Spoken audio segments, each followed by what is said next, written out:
Ladies and gentlemen, so it has been about 6 months since we've done a video on the channel talking about Masteries in Marvel Contest of Champions, and today I really wanted to do an updated guide because my Masteries have progressed a little bit on the free-to-play account and changed around, but I also wanted to just talk about some Masteries that I think have some interesting combinations with newer characters as well, and try to encompass, all of my Mastery knowledge into this one video here.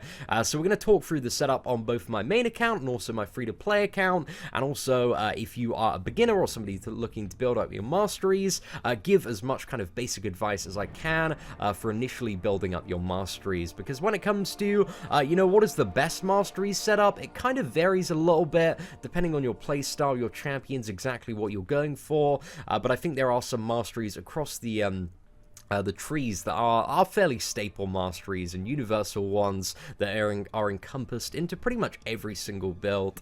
So yeah, we're going to start in the offense tree and talk about the stuff here.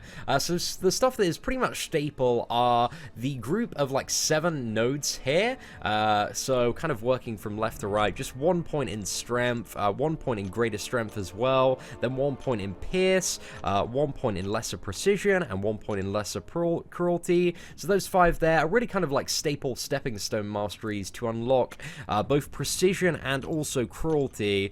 So precision and cruelty, essentially what precision does is give you a huge bonus to the critical rating of your champions, and then cruelty provides a huge bonus to the critical damage of your champions. And when you unlock these both 5 out of 5, you notice a pretty mega difference, especially at the lower tier characters that don't really have too much crit rating or crit damage on them. This is a really big benefit. So it's one of the things that as a new and progressing player, in terms of upping the damage of your characters, is something that is just incredibly noticeable. So that's one of kind of the base Masteries there, but the first 2 Masteries that you'll ever want to unlock, ideally if you're a brand new player, are in the utility tree. So initially you want to get Limber, but then the 2 to focus on unlocking as soon as possible are Parry and also Dexterity. So Dexterity you only need 1 point in, but Parry you want to make sure you have 3 out of 3 points in, and as a newer player these 2 are absolutely essential to the basic combat, because Parry allows you to, if you block right as the opponent's attacking into you, you can stun the opponent, and if with Dexterity, when you're dodging, when you're swiping back, you automatically evade all attacks, which means that you can deal with projectile-based attacks like Iron Man Special 1, Cyclops' Beam, all that kind of stuff. There are tons of projectiles in the game, but Parry and Dexterity are 2 really cool Masteries when it comes to the setup there. But aside from that, there's a lot of additional stuff that is fairly choice dependent, but I'll tell you guys, what I've decided to go for. So in offense, the offense tree, I've got 3 out of 3 in Glass Cannon. So this increases the attack of all champions by 7.2%, but reduces their maximum health also by 7.2% when at 3 out of 3. And I think this is a great Mastery, because a lot of stuff in Marvel Contest of Champions is really about dealing a ton of damage and getting down the opponent as quickly as possible. So yeah, I really like Glass Cannon, man. I think that's a fantastic Mastery. And also to the left-hand side, we have 2 points in Courage as well, which increases the attack of all champions by 15% while they're below 50% health. And Courage is a really interesting one, depending on, what you're trying to do. If you're going for something like Labyrinth of Legends progression, or any sort of progression where you're just reviving up your characters and not healing them up to full, that has a lot of attack bonus that they're going to get whenever they're below 50% health. So yeah, that can be really awesome. Now, we kind of go to the bottom right-hand corner here, which is what I'd like to describe in the offense tree as the nice-to-have Masteries. So these ones, they aren't essential, really, but they're very nice to have. So we've got 1 point in Despair. Despair, the way that it works with diminishing returns, so debuffs applied to the enemies reduce the healing and regeneration effects by 5% each, and this goes up to 15%, but it doesn't work like a full heal block, when you have, for example, like 7 debuffs on the opponent or 8 debuffs, it doesn't fully heal block the opponent, despite it theoretically adding up to 100%. So yeah, Despair, I just haven't found like too much a real value from that. If I want to deal with healing, I'll use a heal block character or regeneration reversal character, and there are plenty of those in the game. So I just have 1 stepping stone point in Despair to get 5 out of 5 deep wounds, which I love. Deep wounds is my favorite Mastery because I play a lot of bleed characters. So essentially increases the bleed on your champions by 0.5 seconds for every single point that you have in it, and this one is very, very expensive to unlock and upgrade, so it's a very nice to have mastery, but does make a world of difference to certain bleed champions, because essentially every point in it is like an additional tick on that bleed, and if there are really, really strong bleeds, like for example Blade's Special 2, or Medusa's Special 2, then this can make a world of difference in terms of damage, so I really, really like that. And finally, I got 5 out of 5 in Assassin, which is a super nice to have mastery, but also very, very fun for finishing off fights. So against enemies below 18% health, your champions gain 60% attack and decreases the defensive ability accuracy by 20%.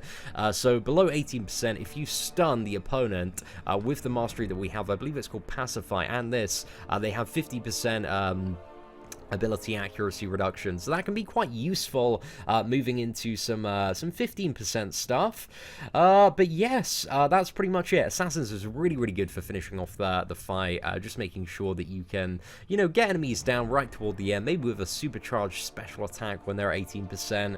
But yeah, I really like Assassin, man. I think it's super, super good for stuff like Alliance War for finishing people off, and also Alliance Quest.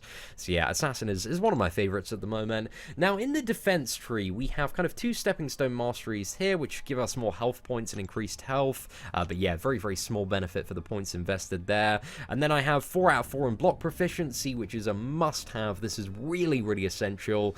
Just gives your characters, all your characters, 800 additional block proficiency. So yeah, that's really, really good for reducing the amount of damage your characters take while blocking, and also while parrying as well.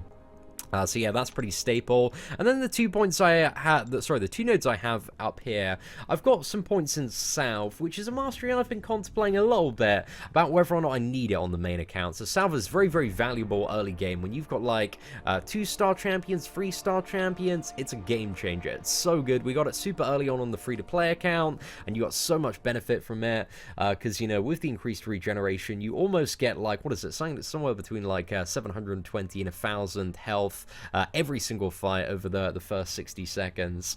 So it's kind of a nice to have to keep you topped up, mitigate some of the parry damage, but again, it's a very, very, very tiny bonus there. But I quite like it, man. Also, we do stuff like the 3-star Master Mode Challenge and play with 3-star characters occasionally. But the one that's slightly more beneficial, I would say, is Recovery. Increases any health your champions recover during a fight by 15%. So yeah, has a lot of good synergy with characters like Blade, Wolverine, any character, Dr. Voodoo as well, any characters that bring regeneration to the table. And there are also fight mechanics this month like Thanos, where you can with the bonus to this healing, like net health as well, which is super, super cool to have.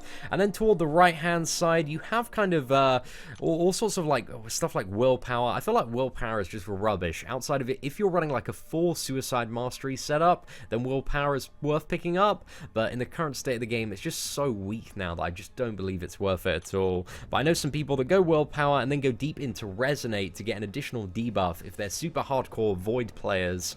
So that's potentially a bit of a synergy there, but yeah, one that you need to really, you know, build around the Void. But also, just while we're on the topic of offense and defense masteries, kind of the cluster up here are referred to as the Suicide Masteries. So you need to initially have Recoil to unlock them, which increases special attack damage for all champions, but they sacrifice health on activation. This is the biggest downside to Suicide Masteries. Anytime you use a special attack, your characters will take damage, and then you have increases the attack of champions by up to 30%, but then inflicts a poison on those champions, and increases the the attack of all champions again by another potential 30%. But inflicts a bleed as well. So they're known as the Suicide Masteries. Very good for Legends runs and farming a lot of Arena, but outside of that, they just are not good at all in the current state of the game, with the adjustment to Alliance War and Seasons, and, you know, not dying being very, very important.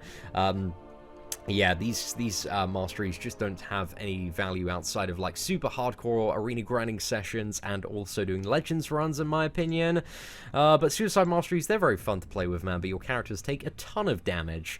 But anyway, let's move on to the final tree. So we got Utility here. So 3 out of 3 points in Stupefy. Whenever your champions inflict stun, it lasts for an additional 0.5 seconds. This is awesome when you're playing stun characters, especially when you know how to do kind of shortened combos, so you can maximize maximize the amount of hits you get in. So yeah, Stupefy also increases the stun duration on parry, making it easier for you to get an in after you parry, so that's really, really cool stuff as well. And then I have 1 point in Petrify, which is when your champions inflict stun, they also reduce enemy health and power gain by up to 10% for the duration of the stun. So yeah, this has its potential circumstantial uses for you know, reducing the power gain of characters, but I'm not too fussed on that one, man. There's a little bit of benefit to be had from that one, potentially. And then I have 3 out of 3 in Pacify, which is the more valuable one, which is when your champions inflict stun, they also reduce enemy ability triggers by 30% for the duration of the stun. So that is, yeah, ability accuracy by 30% reduction whenever the opponent is stunned, and has some very, very nice combos with characters like Blade and Electra and all that. And then finally, we have 4 out of 5 points in Mystic Dispersion. I'm tempted to maybe, like, in terms of, like, mastery kind of adjustments, I'm thinking of maybe going up to 5 points, maybe dropping out, like, 2 points in Salve, maybe turning that down, putting 1 more point in Mystic Dispersion, and maybe 1 more point in Petrify, but I'm not too sure. Might take out, 1 point of Courage to put in Petrify as well. But, you know, as I said before, I think Masteries are something that you can play around with. You can have your own slight variation of it, and, there's different stuff depending on the characters that you have in your playstyle and what you personally value at the moment. But anyway, ladies and gentlemen, that is the Mastery setup on my main account. We are going to jump over now and have a look at the Mastery setup on the free-to-play account. So now, ladies and gentlemen, we are on the free-to-play account to have a little bit of an investigate into the budget mastery setup that we use on this account, because I really try not to use any units on masteries at all. Like, I don't want to go overboard with masteries, because there are 2 things I'm saving up for, and that's Act 5 100% and also Labyrinth of Legends, and I'm aware I probably will need some units for items on those. So we haven't gone overboard in any standard. This is kind of the most basic budget mastery setup that's effective to use that I could build on this account. And just to let you know, if you're not already familiar with the free-to-play series, we have killed the Collector, we've farmed uncollected 100% multiple months, and we've also done an initial completion of Act 5. So using this mastery setup, we have got through pretty much like 90-95% in content in game, but we're going to get through pretty much all of it probably with this mastery setup as well. But we are level 56, we're missing a few points, we need a few more in Act 4 and also getting to level 60 as well. But anyway, so some of the differences here is because I don't have these lavish, kind of very nice to have nodes on the right hand side, I actually have 7 points in greater strength, just increasing the attack of all champions. So this isn't really like a great node for bang for your buck. Like, there are 5 or 6 points in the middle that just give you really, really weak attack bonuses per point invested. But once you get kind of, you know, 9 out of 9, which is what we're gonna be building up to after we 100% Act 4, there's like a nice little bonus there, an alternative to Deep Wounds. So yeah, it's got a little bit going on for it. Also got 2 more points in Pierce in comparison, and also 1 more point in Courage. But aside from that, the standard points here in Precision and Cruelty, and also I made sure to go 3 out of 3 in Glass Cannon Man, just because I needed, for certain stuff, like there are damage tests in Marvel Contest the Champions, and I wanted to make sure that I had the output to pass those tests, so we went for 3 out of 3 in Glass Cannon there. Just in the defense tree, so it's pretty much the same as the main account. The only difference is we do not have recovery unlocked at the moment. Might be something I unlock in the future, but it is a good, like 700 and something units. So yeah, that might wait a little bit. I'm not really too fussed about having 3 points in recovery at the moment, but just note that our, free-to-play regeneration potential is gimped by 15%. And then finally, in the utility tree, we have pretty much exactly the same setup as on the main account, but 1 less point in Mystic Dispersion. However, tomorrow, we should actually be able to finally get another tier of Mystic Dispersion unlocked, because I've been saving up my loyalty for it, and Friday is the day where the Mystic Cores come around. So yeah, I think we're very, very close to being able to get 4 out of 5 in Mystic Dispersion, but again, there are a few more things that I do need to do within the game in order to progress my mastery setup on the free-to-play account to its potential fullest. One of those is 100% Act 4. We need to smash that out and get that done, but that's pretty much it, ladies and gentlemen, kind of the scaled-down version that we use on the free-to-play account. And as I did mention, you know, uncollected 100% every month on this. You know, we've cleared Act 5, we got the Collector down with an even more basic mastery setup. So even though you might see some like insanely stacked mastery setups like my main account or from some other YouTubers, just know that this stuff is possible to do with a very basic mastery setup. Like a lot of the kind of endgame masteries like Deep Wounds and Assassins, they're just very, very nice to have masteries, and they'll add that little bit extra, but won't necessarily fully define the outcome of a fight. You know, it's usually up to you and your skills and your ability to kind of bring in good matchups and figure out who's good at fighting who. So yeah, ladies and gentlemen, hopefully you enjoyed the mastery setup tours for both my main account and also my free-to-play account. If you did, feel free to smash that like button. That'd be greatly appreciated. Apart from that, ladies and gentlemen, thank you so much for watching. Take care, and I hope that you have an absolutely fantastic day.